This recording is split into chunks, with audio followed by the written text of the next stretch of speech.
जय श्री राम दोस्तों, सुप्रभात। कैसे हैं आप लोग? कल न्यूज़ में देख रहे थे कि 21,391 सीट पे पुलिस कांस्टेबल का बहाली किया गया है 2025 में, जिन लोगों को नियुक्ति पत्र दे दिया गया है। अब अनारक्षित को 40% दिया गया था, ओबीसी को 33% के आसपास दिया गया है और एससी एसटी को 17% के आसपास का आरक्षण इसमें दिया गया है। अब एससी एसटी में ईबीसी ग्रुप बांट के 113 जातियां हैं, उसमें किस जाति को कितना सीट मिला है ये कैसे क्लियर होगा, इसका भी डाटा सरकार को देना चाहिए। वहीं ओबीसी में 6000 के आसपास का वैकेंसी था और 6000 सीट इन लोगों का फुलफिल किया गया है। अब इसमें देखने वाला बात है कि बिहार में सबसे अधिक आबादी अगर किसी का है तो यादव का है। अगर जिसकी जितनी आबादी उतनी हिस्सेदारी के हिसाब से अगर देखा जाए तो यादव को इसमें सबसे ज़्यादा नौकरी मिलना चाहिए था। अब यादव को मिला है या नहीं मिला है ये तो ज़मीनी हकीकत जानने के बाद ही पता चलेगा।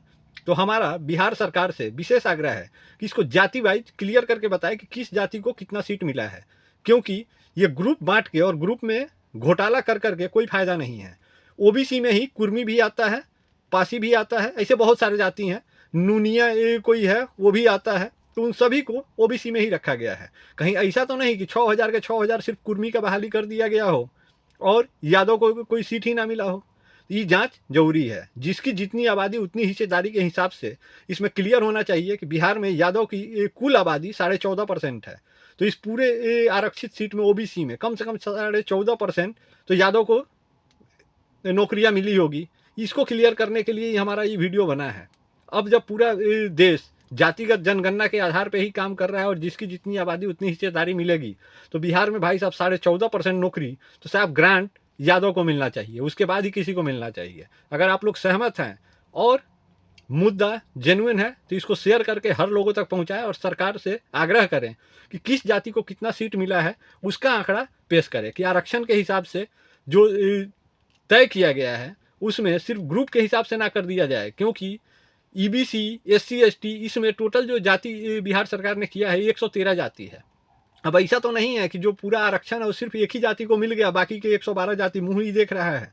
वैसे ही ओबीसी में 30 जाति है।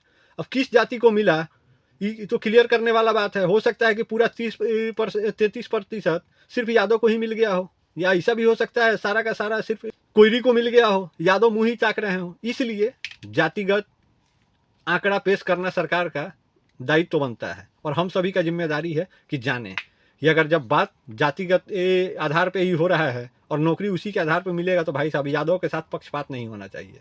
बिहार का 14.5% आबादी उनका है, तो नौकरी में भी 14.5% हिस्सा उनको मिलना चाहिए जो आरक्षित सीट है। बाकी आप लोगों को कैसा लगा कमेंट करके बताइएगा और जातिगत आंकड़ा निकल जाए तो हमें भी बता दीजिएगा। तब तक शेयर करते जाइएगा और जय श्री राम।